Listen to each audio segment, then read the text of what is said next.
Tiada maklum balas, kes fitnah rumah tangga Dr. Afifah mungkin dibawa ke mahkamah. Peguam kepada Dr. Afifah Hidayah Ahmad Taufik, Datuk Akberdin Abdul Kadir, mengesahkan pihaknya sudah mengeluarkan notis kepada individu yang didakwa mengeluarkan kenyataan berbau fitnah mengenai urusan rumah tangga anak guamnya.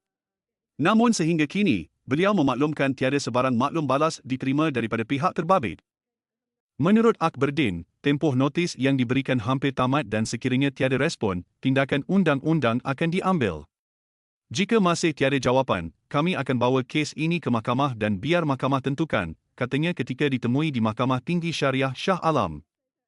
Mengulas dakwaan tuntutan cerai bernilai 5 juta RM oleh Ibu Dr. Afifah, Zailah Zainuddin, Akberdin menjelaskan angka tersebut hanyalah anggaran awal dan jumlah sebenar akan diputuskan mahkamah.